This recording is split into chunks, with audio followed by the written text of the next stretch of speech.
All right, so we're going to take a deep dive into this recent speech from Donald Trump at a rally in Georgia. Yeah, We're going to unpack some of the key arguments and maybe uncover a few surprising details. definitely. And along the way, he even made a funny comment about his hair during the speech. Oh, But really? beyond the sound bites, there's a lot to unpack here. Absolutely. And it's a great chance to try and understand what's resonating with voters these days. Yeah, he starts off by asking the audience, are you better off now than you were 4 years ago? Yeah. It's a pretty classic question, Right. but it really sets the stage for his entire argument. Right. He's framing the election as like a referendum on the current administration and kind of appealing to that nostalgia that a lot of voters are feeling right now. Yeah, for sure. And then he goes on to claim that 9% of Americans think the economy is getting worse. Hmm.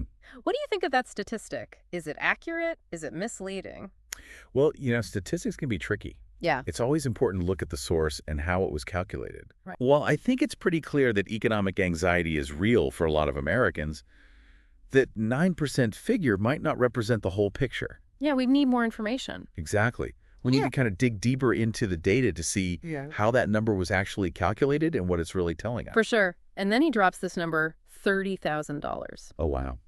He says that's what inflation has cost the average American family under the current administration.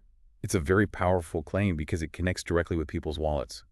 A Right. lot of economists have pointed out that that figure is likely overly simplified. Yeah. Inflation is complex, Right. and the impact really depends on individual circumstances. Yeah, that makes sense. But I think even if the exact number is debatable, the rising cost of living is definitely something that people are feeling. Absolutely. And that's Yeah. where Trump's message really finds fertile ground. Yeah. He's tapping into that anxiety Mm-hmm. and offering himself as the solution. Exactly. And then he goes on to warn about the potential impact of the proposed tax hikes. He says they could hit the stock market and even our 401ks. Right. I have to admit, that part made me a little nervous. Understandably. For those who might not be familiar with this, what exactly is a 401k? So a 401k is like a retirement savings plan that a lot of Americans rely on. Okay. It lets employees contribute some of their income to a tax-advantaged account, and usually the employer matches some of those contributions too. Gotcha.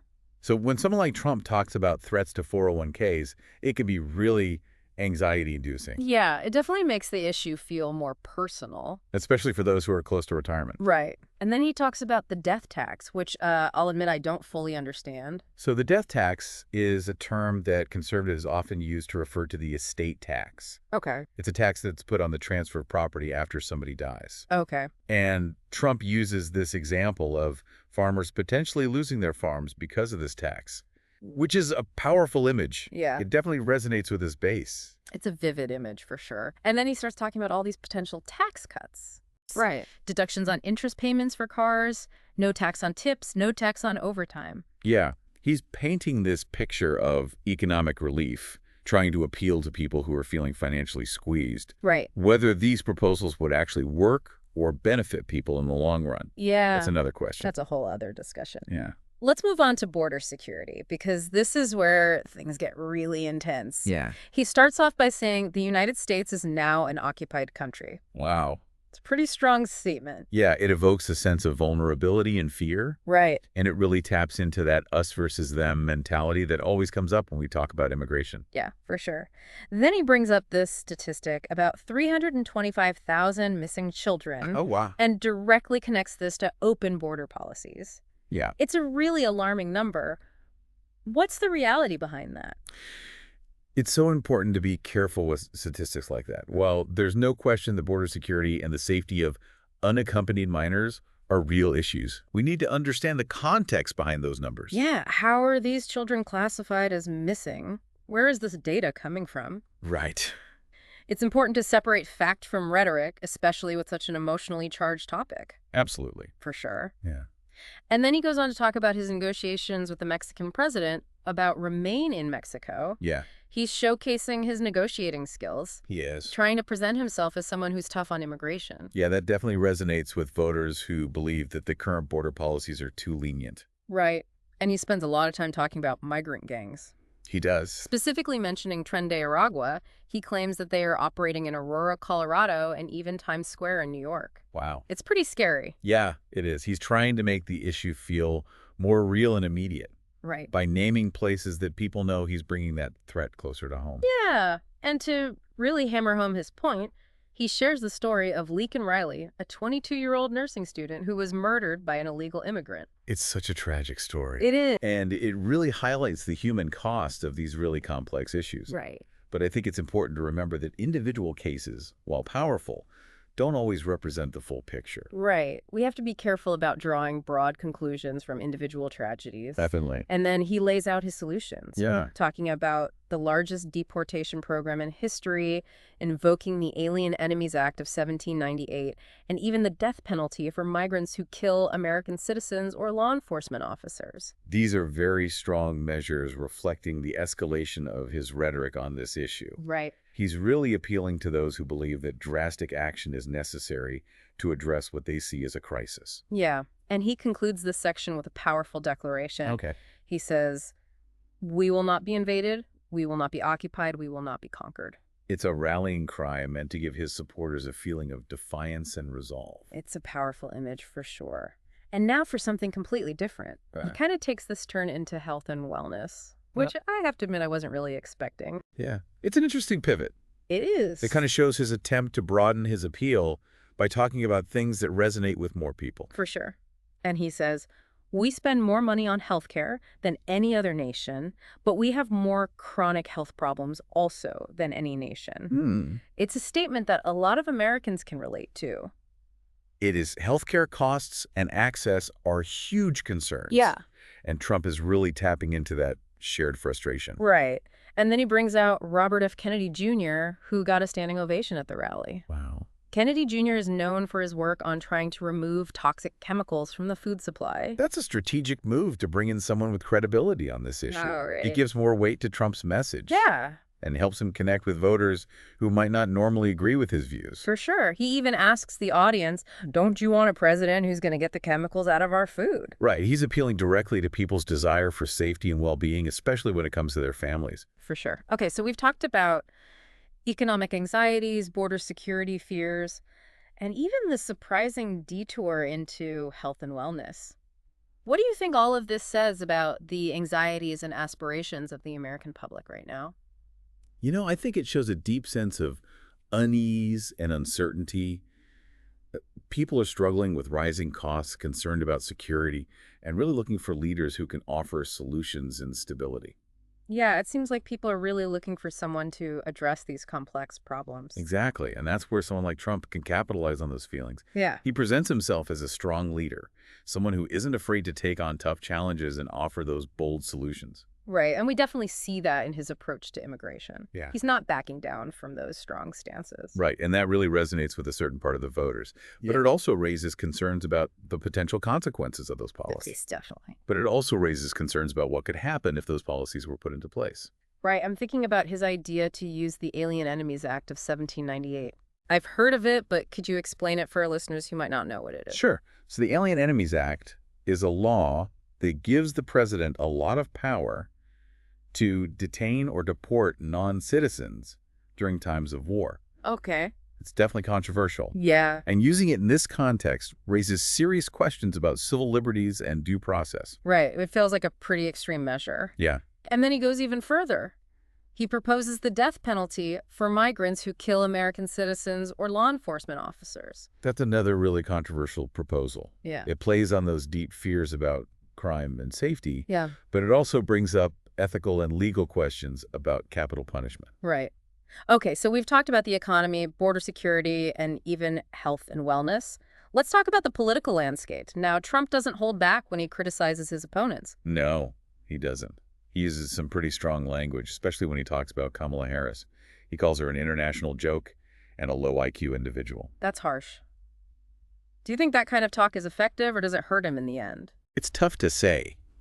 It might energize his base, Right. but it could also alienate moderate voters who are turned off by that kind of language. Yeah. It also contributes to the negativity and polarization in our political conversations. For sure. It doesn't really encourage civil debate, does it? No, not really. And then he brings up Harris's comment that she wouldn't change anything Biden is doing. Yeah. He's trying to make her look bad Right. and say she doesn't have her own vision or leadership skills. Interesting strategy. He's basically trying to make her represent Biden, hoping to use any dissatisfaction with the current administration to his advantage. Exactly. Yeah. He's trying to make the election a choice between two paths staying the same or choosing change. And then he does his classic Trump move. What's that? He claims he's being unfairly targeted, saying he's been investigated more than Al Capone. He's making himself out to be a victim. Right. Like he's being persecuted by the establishment. Yeah. It's something he does a lot. Yeah. And it resonates with his supporters who see him as someone fighting against a corrupt system. It seems like he's trying to create an us versus them situation. Yeah. Where he and his supporters are on one side and everyone else is on the other. Exactly. That can be really effective in getting support and making people feel like they're part of something. He then talks about this radical left machine as the real enemy. That phrase has become pretty common in right-wing circles. It's a loaded term for sure. Yeah. It's meant to scare people and make them distrust those who have different political views. Right. It's a way of oversimplifying complex political ideas and making them into one easy-to-identify enemy. It seems like a tactic to get his supporters to unite against a common enemy. Exactly. It's about creating a sense of urgency Right. and making people believe that the stakes are incredibly high. To wrap up his speech, he really emphasizes how important the upcoming election is. Yeah. He says, November 5th will be the most important day in the history of our country. Wow. Pretty big statement. Yeah. He's trying to frame the election as a turning point in American history. He's using patriotism to urge his supporters to go vote. Okay, so we've discussed a lot. Economic anxieties, border security, health and wellness attacks on political opponents, and this idea that the election is a huge deal. What are your final thoughts on this speech? What stands out to you? What really strikes me is how Trump is combining all these seemingly unrelated issues into one story. Yeah. He's tapping into anxieties about the economy, security, and the future of the country, Right. and he's making himself the solution, the one who can fix everything. He's playing on those fears and frustrations for sure, but are his solutions realistic? Are they getting to the root of these problems? That's the big question. Are these Band-Aids or real solutions? Yeah. Are they based on facts and good policy, or are they just emotional appeals? It's easy to get caught up in the talk, but we have to think critically about these issues. Absolutely. And really look at the proposals being made. Right. It's not enough to just react to the sound bites. Yeah. We need to dig deeper and understand the nuances of these issues. Yeah. We can't just take things at face value. We need to ask questions, look for evidence, and challenge assumptions. Exactly. We need to be involved citizens, not just watching from the sidelines. We have a responsibility to educate ourselves and be a part of the political process. Yeah, we need to be active participants, not just passive observers. We have a responsibility to educate ourselves and take part in the political process. It feels like the stakes have never been higher. Absolutely. And that sense of urgency that we're at a turning point, that's something both parties are using. Right. We see it in how they talk, how they frame the issues, and how much they're pushing people to vote. Yeah, it's all about mobilizing their base and convincing those undecided voters that they have the right vision for the future. But with all the noise and all the talk, it can be tough to figure out what's real and what's just political posturing. Exactly. That's why it's crucial to be critical of the information we're getting. We need to look past the sound bites and slogans and really examine the policies and proposals. We can't just accept things at face value. We have to ask questions, demand evidence, and challenge assumptions. Exactly. We need to be engaged citizens, not passive bystanders. We have a responsibility to inform ourselves and participate in the political process in a meaningful way. So where do we go from here? How do we navigate this crazy political landscape and make sense of all the conflicting information? Well, I think the first step is realizing that there are no easy answers. These are complex issues with deep roots, and there's no magic solution that will fix them overnight. It's tempting to look for those simple solutions, Yes. but we need to be cautious of anyone who promises quick fixes or claims to have all the answers. Right. We need to be patient, persistent, and willing to have those tough conversations. We need to be open to different perspectives and find common ground, even when it feels impossible. It's easy to get discouraged or cynical, Okay. but we can't give up on the process. We have to believe that change is possible and that our voices matter. Absolutely. And remember, we're not alone in this.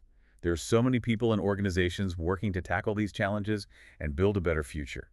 We can find strength and inspiration from their efforts and work together with those who share our values. So as we head into this election season, let's all commit to being informed, engaged, and thoughtful voters. Let's demand more from our leaders and from ourselves. Let's have those difficult conversations and work together to create a more just and equitable society. I think that's a great way to put it. We need to hold our leaders accountable, But we also need to hold ourselves accountable for the choices we make and the actions we take. We can't just sit back and wait for someone else to fix things. We need to be actively involved in shaping the future we want. And remember, the future isn't set in stone. It's shaped by the decisions we make today. So let's make choices that reflect our values and our hopes for a better tomorrow. Well said. So, to wrap up this deep dive, I want to leave you with this. What does all this tell you about where American politics is headed? What are you taking away from this discussion about Trump's speech and the overall political landscape? We encourage you to keep thinking, critically engaging in conversations that matter, and participating in the democratic process, because in the end, the future of our country is in our hands. Couldn't agree more. Let's keep learning, keep questioning, and keep working towards a better future.